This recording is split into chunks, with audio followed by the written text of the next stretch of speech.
Narcissistic mother's कैसी होती हैं ये टॉक्सिक मदर्स। मैंने एक पिछले वीडियो में पूछा था कि अगर आप डिटेल में वीडियो चाहते हो नार्सिसिस्ट मदर पे तो मैं डिटेल में लाऊंगी। बहुत लोग के कमेंट्स आए क्योंकि बहुत सारे लोग स्ट्रगल कर रहे हैं, उनको ये समझ में नहीं आ रहा कि अपनी माँ ऐसे कैसे कर सकती है। माँ का दर्जा बहुत ऊंचा है हमारे समाज में, माँ भगवान की जगह पे होती है, माँ जन्म देती है, माँ देवी है, माँ इतना कुछ सहती है, दर्द झेलती है, बच्चे के लिए माँ कुछ भी कर सकती है। वो पता नहीं ज़िंदगी के सब ऐशो आराम बच्चे को देना चाहती है, लेकिन उसी बीच में कुछ बच्चे ऐसे हैं जो स्ट्रगल कर रहे हैं, जिनका बड़ा कंफ्यूजिंग सा रिलेशनशिप है अपनी मदर्स के साथ। ना वो उस रिश्ते को समझ पा रहे हैं, ना उस रिश्ते में खुश हो पा रहे हैं। फ़ोन करने से पहले उनको ये डर लगता है कि फिर कुछ बात हो जाएगी, फिर कुछ झड़प हो जाएगी, कोई ताना आ जाएगा। अपने आप को कंट्रोल करते हैं कि मैं एकदम झल्ला के जवाब ना दूँ। मिलने से कतराते हैं, जब मिल के आते हैं तो बिल्कुल अच्छा महसूस नहीं करते, या तो बहुत सारा गिल्ट होता है या फिर बहुत सारी नेगेटिव फीलिंग्स अंदर होती हैं। तो उन लोगों को ये समझना है कि अगर आपका रिश्ता ठीक नहीं है तो कुछ तो गड़बड़ है। आज की वीडियो में मैं आपको नार्सिसिस्टिक मॉम्स के कुछ ऐसे ट्रेट्स बताऊंगी कि आप उनको चेक इन द बॉक्स करके मुझे कमेंट में बताओगे कि इनमें से कितने पॉइंट्स आपके लिए सही है। कई बार हम ऐसी टर्म्स देख लेते हैं तो हमको लगता है नहीं नहीं नार्सिसिस्टिक है, ज़रूरी नहीं है। डिटेल में समझाने वाली हूँ, कुछ 9-10 पॉइंट्स मैं आपको बताऊंगी। आप टिक कर लेना कि हाँ हमारे में ऐसा ही है, तो आपको क्लियर हो जाएगा कि आपकी मदर भी नार्सिसिस्टिक है, बहुत ज़्यादा टॉक्सिक है। उससे होगा ये कि जब आप अपने आप को क्लोजर दे दोगे ना कि यस ये ऐसे ही है, अब मुझे इसमें और स्ट्रगल करने की ज़रूरत नहीं, तो आप अपनी लाइफ में एक डायरेक्शन अपने आप को दे पाओगे। नहीं तो इसी में उलझे रहोगे, ना तो अपने लिए कुछ कर पाओगे और ना ही वो परिवार जो आपने क्रिएट किया है उनके लिए कुछ कर पाओगे। ये बहुत कंफ्यूजिंग स्टेट है। तो बात करते हैं कुछ ऐसे पॉइंट्स की। प्लीज़ इनको या तो नोट कर लो या चेक करो कि इसमें से आपके लिए कितने सही हैं। मुझे कमेंट्स में ज़रूर बताना कि 6 पॉइंट मेरे लिए सही थे या सारे के सारे आपने जो बताए वो सही थे। सबसे पहली चीज़, एक नार्सिसिस्टिक मॉम कभी खुश नहीं होती अपने बच्चे को तरक्की करता देख, उसको ज़िंदगी में अच्छा करता देख। सीक्रेटली वो कहीं ना कहीं ये चाहती है कि आप स्ट्रगल ही करते रहो।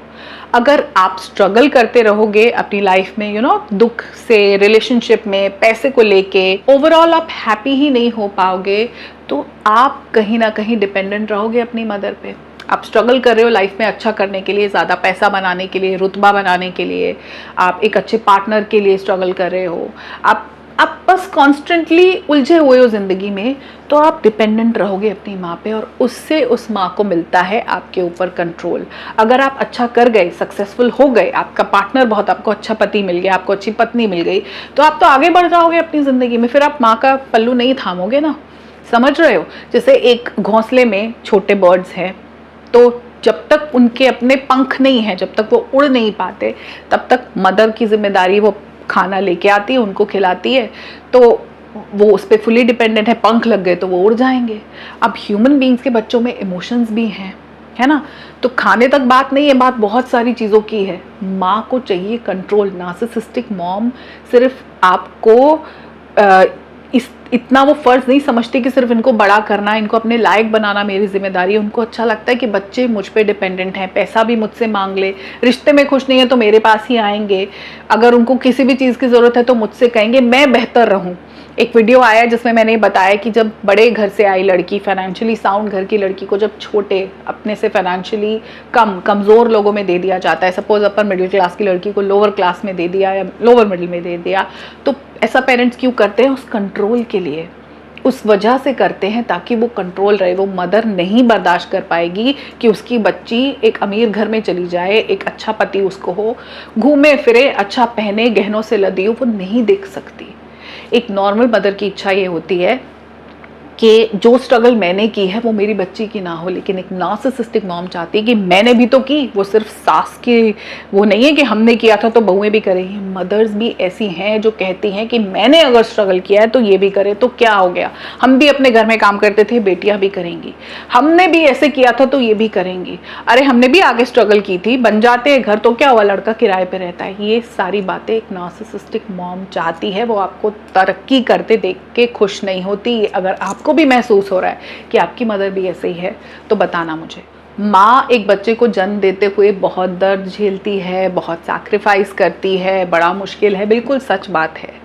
लेकिन ये वाली जो मदर्स हैं, ये जब बच्चे पैदा करती हैं, इनका पर्पस होता है अपनी ईगो को केटर करना। वो बच्चों को सिखाती हैं ब्लाइंड ओबीडियंस। मैं माँ हूँ, मेरे आगे नहीं बोलोगे, मुझे ये नहीं कहोगे। बच्चों को इक्वल राइट्स नहीं है। उनका पर्पस है बच्चों को सिर्फ जी हजूरी सिखाना कि मैं माँ हूँ, भगवान की जगह है, माँ को ऐसे नहीं कहते। वो कभी भी बच्चों को अपना जो वो इंसान है ना, भरपूर इंसान बनने नहीं देंगी। अगर उस बच्चे में कुछ क्वालिटीज़ हैं, अगर उस बच्चे का स्पोर्ट्स में इंटरेस्ट है, अगर वो बच्चा गाना अच्छा गाता है, वो नहीं वो बनने देंगी। उन बच्चों को सिर्फ जी हजूरी, माँ बाप के आगे हाथ जोड़ के माँ बाप के ही चरण स्पर्श करना वो सिखाएंगी, क्योंकि उससे उनकी ईगो बूस्ट होती है। उन पेरेंट्स को लगता है वो सुपीरियर हैं, वो रूलर हैं। ऐसे घरों में जहाँ एक नार्सिसिस्टिक पेरेंट है, नार्सिसिस्टिक मॉम है, वहाँ पे इक्वल रिश्ते नहीं है कि बच्चों को भी हक है वो कुछ चार बातें बता दे, उनको क्या बुरा लग रहा है। बच्चों को हक है वो बताए, वो कुछ देख के आए, किसी की फैमिली में किसी और की मदर को देखा आके बता देना। माँ बाप कंपेयर करेंगे, उसके नंबर देखो, उसको करो, वो इतना कमा रहा है, वो ठीक है। बच्चे नहीं कर सकते। इक्वल रिश्ता नहीं है। पेरेंट्स रूलर्स हैं, पेरेंट्स भगवान है, सबसे सुप्रीम है। इससे उनकी ईगो बूस्ट होती है और उनको कुछ और नहीं करना, बस अपनी ईगो को और बड़े करते रहना है। बच्चे का दर्द, बच्चे की तकलीफ, बच्चा क्या करना चाहता है, बच्चे की खुशी मैटर ही नहीं करती। अब जो तीसरा ट्रेट है एक नार्सिसिस्टिक मॉम का, वो ये है कि वो इमोशनली अनअवेलेबल है। आपको उस माँ से प्यार और अफेक्शन पाने के लिए उसको अर्न करना पड़ेगा। घर में अगर 3 बच्चे हैं तो जो बच्चा अच्छे नंबर ला रहा है, माँ उसी की तरफ ज़्यादा झुकाव होगा। जो बच्चा माँ के पैरों में आयोडेक्स लगा रहा है, वो बच्चा अच्छा है। जो बच्चा माँ को चाय बना के पिला रहा है, वो अच्छा है। वो माँ इतनी इमोशनली अनअवेलेबल है कि वो ये नहीं समझती हर बच्चा अलग है, कुछ ये कर रहा है, कुछ वो कर रहा है, इससे बच्चा कोई बेहतर और कोई कम नहीं होता, सबकी जगह वही है। इस माँ को सिर्फ ये पता है कि इन बच्चों को मैंने पैदा किया है अपनी ज़रूरतें पूरी करने के लिए। ये माँ नहीं समझती कि मेरा फ़र्ज़ है बच्चों की नीड्स मीट करना। बच्चों की सबसे पहली नीड है प्यार, केयर। वो नहीं समझती। नार्सिसिस्टिक मॉम्स के बच्चे बहुत बचपन से माँ की केयर करना शुरू कर देते हैं। ये बच्चे माँ के बालों में तेल लगाते हैं, माँ के पैरों में मूव लगाते हैं, आयोडेक्स लगाते हैं, माँ के पैर दबाते हैं, माँ को बना के खिलाते हैं, चाय बनाते हैं। माँ की ज़रूरतें पूरी होती हैं, माँ बच्चों की नहीं करती। बच्चा खाली पेट घर से चला गया, माँ को फ़र्क नहीं पड़ता। ये माँ ने बच्चे पैदा नहीं किए इसलिए कि उनकी ज़रूरतें पूरी करूँ, मैं भी एक ज़िंदगी देखूँ, एक लाइफ नर्चर होते हुए। नहीं, मैंने पैदा किए, मेरे बच्चे आए, ओन देम, ये मेरी ज़रूरत पूरी करेंगे। अब वो बचपन से टीनेज में, अर्ली अडल्टहुड में, अपनी मिडिल एज तक इन माँ बाप की ज़रूरतें ही पूरी करते रहते हैं। अगर आप भी इसी लूप में फंसे हो, आपकी माँ की ज़रूरतें पूरी ही नहीं हो रही, इमोशनली वो बिल्कुल अनअवेलेबल है, और आप हर दिन ये कोशिश कर रहे हो कि मैं ऐसा क्या कर दूँ कि माँ मुझे प्यार करने लगे, मेरी केयर करे, तो आपकी mother, I am sorry to say, एक नार्सिसिस्टिक मॉम है, बहुत टॉक्सिक है। अब चौथी चीज़, नार्सिसिस्टिक मॉम्स जो हैं, ये बच्चों की इंडिविजुअल जो एक पर्सनालिटी है उसको एक्सेप्ट नहीं करती। उनकी इंडिविजुअलिटी इस मदर के लिए मैटर नहीं करती। इस मदर का काम है बच्चे को वो बनाना जो वो चाहती है। अगर माँ को सपोज डॉक्टर बनना था और वो नहीं बन पाई, उस वक्त उनका PMT क्लियर नहीं हुआ, जो भी है, तो वो आज बच्चे को डॉक्टर ही बनाएगी और तभी उस बच्चे को प्यार देगी जब वो करेगा जो माँ चाहती है। ऐसा नहीं कि बच्चे को आर्टिस्ट बनना है तो बना दिया, बच्चे को डांसर बनना है तो बना दिया, बच्चे को अपना कोई सैलून खोलना है तो खोल दी। ना ना ना, माँ ने कहा इंजीनियर बनना है, लॉयर बनना है, डॉक्टर बनना है, टीचर बनना है, नहीं CA ही करो। जो उनकी इच्छा अधूरी रह गई वो बच्चे पूरी करेंगे, और करेंगे तभी उस माँ की थोड़ी अटेंशन मिलेगी, वरना आप एग्जिस्ट नहीं करते। वो इंडिविजुअल डिफरेंस को एक्सेप्ट नहीं कर पाती। जब हम नॉर्मली ह्यूमन बीइंग से प्यार करते हैं तो हम हर इंसान की इंडिविजुअलिटी को एक्सेप्ट करते हैं। बच्चे हमसे अलग होते हैं, होंगे ही। जब चिड़िया के बच्चों को भी पंख लगते हैं तो वो उड़ने को दे देती है, ये माँ उड़ान भरने नहीं देती। हमको ये समझना होगा एज पेरेंट्स कि बच्चे को जो बनना है, जिसमें उसकी खुशी है, वो इम्पॉर्टेंट है। हमारी खुशी बच्चे पे थोपना is not the right parenting. लेकिन ऐसी मदर्स को ये बात समझ में नहीं आती। उनकी खुशी इसमें है कि बच्चा वो करे जो वो चाहती हैं, ना कि इसमें कि बच्चा खुश किस में होता है। बच्चे को यहाँ एडमिशन दिलाया, वो खुश हो गया ना। माँ प्यार सिर्फ तब करेगी जब वो बच्चा वो करेगा जो माँ चाहती है। तो बच्चे की इंडिविजुअलिटी ऐसे परिवारों में बिल्कुल खो जाती है। वो बच्चे को खुद खुद को वो बच्चा बड़ा होकर तलाशता रहता है। अगर आप भी वो बच्चे हो तो आप इसको बहुत बेहतर समझते हो।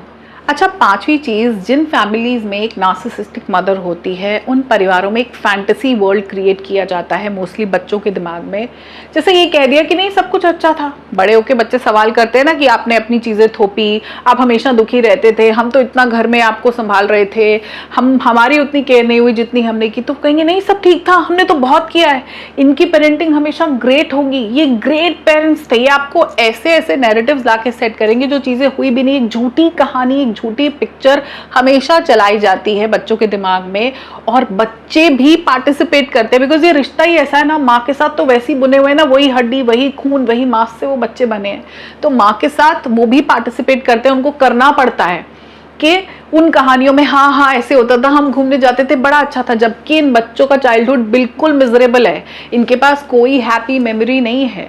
जिन बच्चों के चाइल्डहुड ही इतने दुख से भरे हुए, वो क्या अपनी एडल्टहुड इंजॉय करेंगे? वो तो एकदम खाली वैक्यूम हो गया ना, एक डार्क स्पेस हो गया, वो कभी भरता नहीं है और ये आगे की जिंदगी में आगे बढ़ नहीं पाते। लेकिन ये पार्टिसिपेट करते हैं। हम तो बहुत इंजॉय करते थे, खूब घूमते थे, मम्मी पापा बहुत प्यार करते थे, इन्होंने हमें एक्स्ट्रा पेरेंटिंग दी, एक्स्ट्रा अटेंशन दी, अगल बगल में किसी के ऐसे पेरेंट्स नहीं थे, हमारे माँ बाप सबसे महान। एक फैंटेसी वर्ल्ड चलता है जो झूठा है, जो बिल्कुल झूठा है। और बड़े होने के बाद आपको ये समझ में आ जाता है कि ये कुछ झूठ था। अब जो बच्चा सवाल करेगा वो घर का बुरा हो जाएगा, क्योंकि बाकी वाले उस फैंटेसी में पार्टिसिपेट करते रहेंगे। नहीं नहीं यही वाला खराब है, नहीं नहीं हाँ हाँ हम तो बहुत इंजॉय करते थे। आपको ये टॉक्सिक बिहेवियर टॉलरेट करना पड़ता है जब तक आपके माँ बाप जिंदा रहते हैं।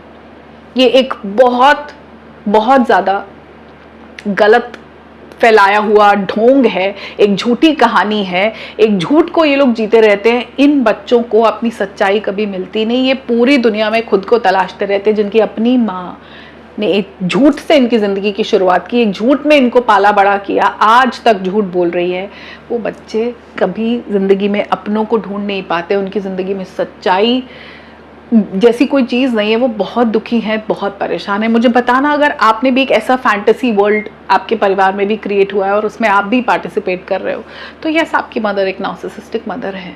ऑल राइट, सिक्स्थ पॉइंट, ये मदर्स माइंड गेम्स बहुत खेलती हैं, इनके दिमाग में हमेशा षड्यंत्र चलते रहते हैं। तो इनके हिसाब से जो idea of a perfect family है वो बड़ा इंपॉर्टेंट है, ना कि फैमिली का एक्चुअली हेल्दी होना। रिश्तेदारी में, दोस्तों में, अड़ोस पड़ोस में ये दिखाना कि बहुत परफेक्ट फैमिली है वो मैटर करता है। अंदर बच्चे एक्चुअली खुश हैं कि नहीं वो मैटर नहीं करता। अपने रिश्तेदारी में ऐसे दिखाना कि नहीं नहीं हम तो नहीं बच्चों के पेपर चल रहे हैं, नहीं कोई नहीं आएगा, घर बैठे चाहे कोई पढ़ाई होती ही नहीं हो, घर में कोई सिस्टम नहीं है, सब मैस में बिखरा हुआ है। अरे हम तो इतनी सफाई करते हैं, हम तो ऐसे करते हैं, संडे तो मतलब हमारा क्लीनिंग डे, और घर में इतना मैस है, अनऑर्गेनाइज स्पेस है, डस्ट भरी हुई है, लेकिन सफाई दिखाना, लेकिन ये दिखाना कि बहुत प्यार है, अंदर प्यार ही नहीं है। बच्चों की मार कुटाई चल रही है, बच्चों के शरीर पे नील पड़ जाते हैं, लेकिन लोगों को ये दिखाना, और लोगों को ऐसा लगता भी है। आप देखना आपकी रिश्तेदारी में, दोस्ती में सबको ऐसे लगेगा कि ये तो परिवार एक्स्ट्रॉर्डिनरी है, ओ बच्चे भी इतने आज्ञाकारी हैं और माँ बाप भी इतना ज्यादा करते हैं, क्योंकि वो ग्रेट है ना। उनकी पेरेंटिंग और उनकी अपब्रिंगिंग को कोई मैच नहीं कर सकता। नार्सिसिस्टिक मॉम ये चाहती है कि इमेज बनी रहे, परफेक्शन वाली इमेज होनी चाहिए। रियल में चाहे बच्चे रोते भी लगते हैं, चाहे हस्बैंड वाइफ का आपस में कोई रिश्ता नहीं है, इतनी टॉक्सिसिटी परिवार में घुरी हुई है, ऐसे परिवार वैसे भी तरक्की करते नहीं है। कोई इस परिवार में कुछ नहीं है, ना कोई ऑर्गेनाइजेशन होगी, ना कोई पॉजिटिव एनर्जी होगी, इतना टॉक्सिक एनवायरनमेंट होगा, इतनी नेगेटिविटी होगी। लेकिन लोगों को हमेशा ये दिखाना जरूरी है कि सब कुछ ठीक है, बहुत परफेक्ट है, हम एक्स्ट्रॉर्डिनरी पेरेंट्स हैं, हमारी अपब्रिंगिंग कमाल की है, बच्चे भी बहुत आज्ञाकारी हैं। अंदर रोज झगड़े हो रहे हैं, बच्चे भी माँ बाप से हर वक्त सवाल कर रहे हैं, इनके बीच में हर वक्त झगड़े हैं, साथ रहना नहीं चाहते, बहुत परेशानी है। वो मैटर नहीं करता भैया, हमको दुनिया को इमेज बनानी है, इमेज इंपॉर्टेंट है। रियलिटी में हेल्दी कुछ परिवार में डायनामिक है कि नहीं, फर्क नहीं पड़ता। अब क्योंकि ये फॉल्स इमेज बनानी है समाज में, सोसाइटी में, परिवार में, तो बच्चों को ऐसी बहुत सारी चीजें करनी पड़ती है जो उनको पसंद नहीं है। जबरदस्ती फोन पे बात करो, रिश्तेदारों से मन है कि नहीं है, नहीं उनको करना है, नहीं तुमको वहां चलना है, घर में पिटाई करके बच्चों को लेके जाएंगे। सेम पढ़ाई में बच्चों को वही करना है जो माँ बाप चाहते हैं, हर चीज में शादी वो उन्हीं से करेंगे जहां माँ बाप चाहते हैं। बच्चे ऐसी बहुत चीजें करते हैं जो वो नहीं करना चाहते, ताकि बाहर वो फॉल्स इमेज बनी रहे। ये एक टिपिकल नार्सिसिस्टिक ट्रेट है, जहां कोई भी खुश नहीं है लेकिन दुनिया के आगे सब कुछ बहुत बढ़िया है। अच्छा जी, अब ये जो 7वीं बात मैं बताने वाली हूँ, ये एक आई ओपनिंग बात होगी आपके लिए, और ये तो रियलिटी जरूर होगी। अगर आपके कंफ्यूजिंग डायनामिक्स है तो ये रियलिटी आपकी भी होगी कि ऐसे परिवारों में जहाँ एक नार्सिसिस्टिक मॉम है, वहां पे बच्चों के बीच में, सिबलिंग्स के बीच में, भाई बहनों के बीच में अच्छा हेल्दी रिश्ता नहीं होगा बड़े होने के बाद। बचपन में तो ठीक है क्योंकि एक घर में रह रहे हैं, सपोर्ट चाहिए, वो सारे बेचारे सब बच्चे ही लाचार हैं, मार पिटाई उनके ऊपर हो रही है, अत्याचार हो रहे हैं, मन का कोई भी नहीं कर रहा, वो मैनेज करे। लेकिन बड़े होने के बाद इन भाई बहनों में बहुत हेल्दी रिलेशनशिप नहीं होता, क्योंकि माँ बचपन से एक दूसरे के अगेंस्ट बच्चों को प्ले करती हैं। वो माँ की कोशिश ये रहती है कि इसको उसकी कह दूं, उसके आगे कह दिया कि ये तो बेकारी है, देखो इसने ऐसे किया, देख इसने पैसे उठा लिए, देख इसने ऐसे किया, देख इसने ये चिट्ठी में ऐसे मेरे बारे में लिखा, देख इसने ये ऐसे किया। बच्चों को ही एक दूसरे के अगेंस्ट भड़काती रहती है, जबकि एक बच्चे ने अगर कुछ गलत किया है वो माँ बाप तक सीमित होना चाहिए, दूसरे भाई बहन तक तो पहुंचना ही नहीं चाहिए। लेकिन यहाँ तो पावर डायनेमिक्स चल रहे हैं, मैं जब सबको भड़काती रहूंगी तो मेरा कंट्रोल रहेगा ना, उसमें बच्चे फिर अटेंशन के लिए स्ट्राइव करेंगे ना, हर कोई कोशिश करेगा मैं अच्छा हूं, देखो उसने ऐसे किया था, मम्मी उसने पैसे चोरी किए थे, मैं तो अच्छा हूं, मैंने तो ऐसे नहीं किया, देखो वो तो फेल हो गया ना। तो वो बच्चे भी आगे आगे बढ़ के दूसरे की कमी निकालते हैं, आगे आगे बढ़ के एक दूसरे को, देखो देखो उसने रिपोर्ट कार्ड छुपाया, मम्मी इसने वो टेस्ट छुपा लिया, मम्मी इसने वहां से पैसे निकाल लिए, मम्मी देखो इसने। वो माँ की अटेंशन के लिए हर वक्त क्रेव करे, क्योंकि वो तो तभी अटेंशन देगी जब आप उनकी पसंद की चीज करोगे। बच्चों की आपस में बनी रहे ऐसा ये मदर नहीं चाहती, क्योंकि जहां बच्चों की आपस में बनी, she will be left out. बच्चे अगर बड़े होके आपस में एक साथ हुए तो वो ये बात करेंगे ना कि मम्मी तब ऐसे करती थी, ये गड़बड़ था, ये हमारी फैमिली का सही नहीं था। इसीलिए तो ऐसे परिवारों में इतनी टॉक्सिसिटी है, भाई बहन आपस में मिलते नहीं, एक वक्त के बाद मुंह मोड़ लेते हैं। एक आधा भाई तो जरूर कहीं बाहर जाके बस जाता है, उसको नहीं आना, इसीलिए इंडिया से इतने लोग अब्रॉड जाते हैं, बिकॉज ये टॉक्सिक डायनेमिक बर्दाश्त नहीं होते।